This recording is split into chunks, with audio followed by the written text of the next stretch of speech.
Poi niente, poi do per altre notazioni al dottor Giancana.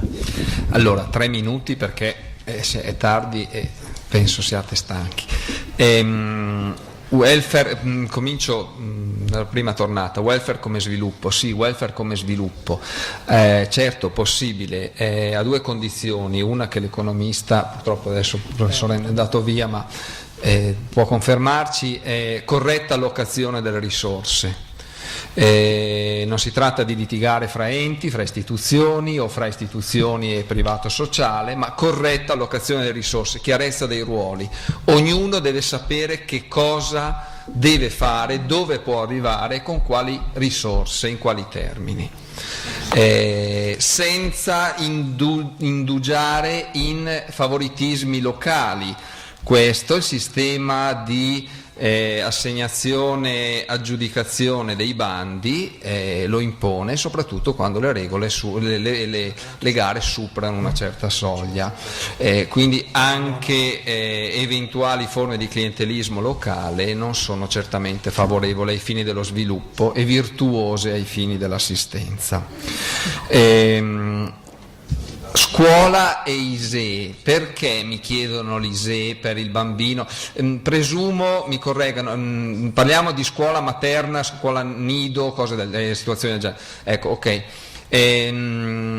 Al di là dei contenuti della giurisprudenza costituzionale, che comunque la Corte Costituzionale ha riconosciuto anche la scuola materna, chiamiamola scuola materna, quindi il grado inferiore al primo grado, necessariamente inserito in un continuum educativo che fa sì che anche quello sia da riconoscersi come un servizio fondamentale sotto certi punti di vista. Ecco, in realtà non trattandosi di scuola dell'obbligo, ma di un servizio quindi ascrivibile in senso generale ad un servizio a domanda individuale, perché se il bambino non va alla scuola materna ne ha sicuramente, probabilmente, adesso prescindendo dagli aspetti psicologici che non sono di mia competenza, potrebbe avere problemi, qualche problema come capacità di socializzazione, non ne ho idea, ma comunque non succede niente ai fini della discussione, della messa in discussione della competenza genitoriale, mentre se il bambino non va alla scuola elementare o non va alla scuola media, quindi c'è un profilo di evasione scolastica, c'è tutta una procedura che arriva fino anche alla sanzione del genitore che ciò eventualmente impedisce. In quel caso, non trattandosi di una scuola dell'obbligo, ciò autorizza l'amministrazione a chiedere l'ISEE, quindi a chiedere dimostrami quanto sei in grado di sostenere i costi. Ecco, sul punto è interessante ricordarsi che secondo l'interpretazione funzionale dell'INPS, l'ISEE in quel caso deve essere l'ISEE del nucleo familiare del quale è inserito il minore. Questo però non deve essere volto a vantaggio dei furbetti. Ci sono situazioni nelle quali, soprattutto nelle coppie di genitori naturali, nelle quali il bimbo è inserito nel nucleo genitoriale della madre, facciamo per dire, con una bassa capacità reddituale, mentre il padre naturale non coniugato che ha riconosciuto il bambino vive anche solo formalmente a una residenza da un'altra parte ed ha ad esempio un'alta capacità reddituale. A volte separazioni di residenza di questo tipo sono fatte ad arte, appunto per evitare che sia valutata la capacità economica complessiva. Ecco, una cosa di questo tipo formalmente rispetta la legge, perché in effetti la legge prevede questo, ma se non è già sfociante nell'abuso del diritto, poco ci manca, perché è un modo per evitare di farsi carico di spese in realtà probabilmente dovute se correttamente e adeguatamente calcolate. L'ultimo minuto ve lo rubo come ANCI portatore di ricorsi. Ora, io non so, e vediamo se riesco a spiegarmi, Non so e non voglio neanche sapere sotto certi punti di vista che cosa ha fatto la giunta Soru prima o cosa ha fatto la giunta Cappellacci prima, ma perché non lo voglio sapere? Semplicemente che vorrei mantenermi su un profilo di oggettività, di serenità nella valutazione. Dico solo questo, quando la Regione ha un solo figlio legittimo, che è la sanità, non sono certamente i comuni, perché i comuni sono realtà individuali, giuridiche distinte. Chiaro che la Regione, che sia l'una parte politica o l'altra, cerca di amministrare possibilmente nell'interesse generale, nell'interesse anche in particolare delle cose che direttamente gestisce. Allora è vero, i comuni potrebbero farsi carico di doglianze nei confronti della Regione? Sì, potrebbero, ma in realtà normalmente questo non avviene, perché evidentemente giocano dei fattori politici. Questo non è completamente positivo.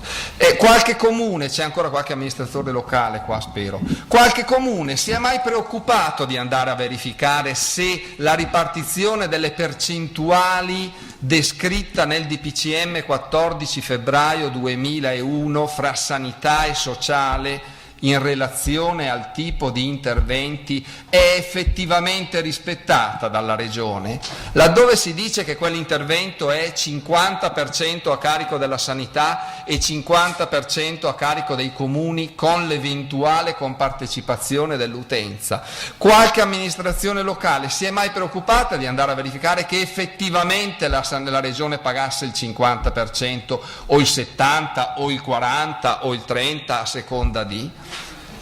E se non l'ha fatto, perché non è stato fatto? E nel momento in cui ciò dovessero fare e dovessero verificare che la Regione non rispetta la legge, perché in Lombardia, ad esempio, io lo dico qui, ma l'ho detto anche in Lombardia, sono stato sentito 2 volte in terza commissione in Regione nell'ambito della riforma della nostra legge regionale, gliel'ho detto agli valentissimi, e non lo dico senza ironia, consiglieri regionali lombardi, che la Regione Lombardia, la mia Regione, non rispetta la legge, ma i comuni non sollevano questioni, perché comunque è più facile resistere in un ricorso fatto dalle famiglie, perché comunque è più facile iscrivere a ruolo una somma che si assume essere dovuta dall'utenza.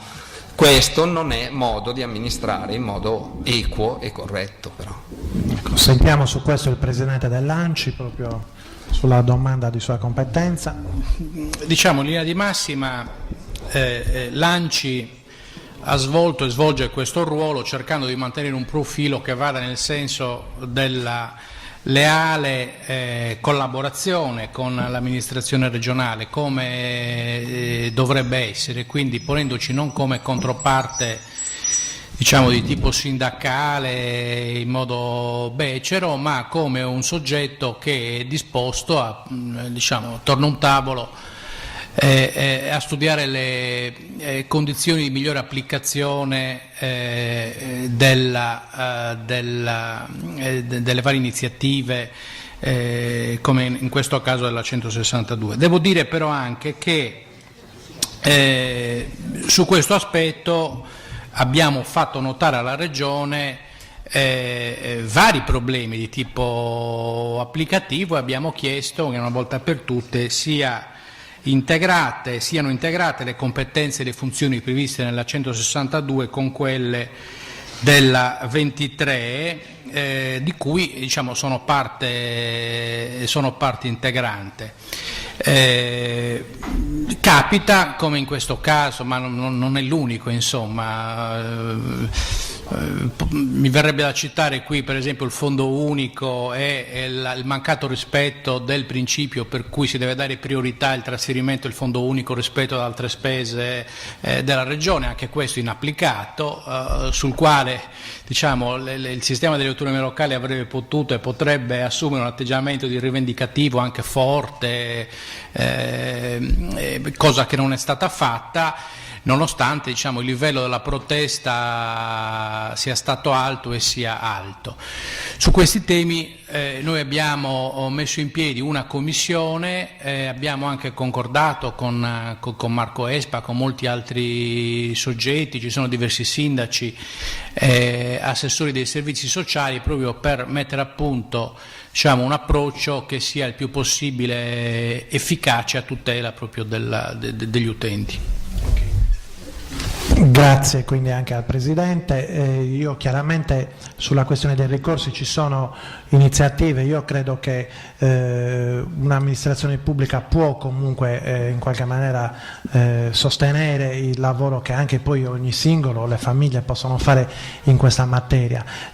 Volevo dare la parola anche a Gianmario De Muro, abbiamo toccato anche di nuovo, siamo ritornati sul concetto appunto di valenza costituzionale rispetto ai poteri della Regione, rispetto a quello che lo Stato vuole disciplinare in maniera di assistenza.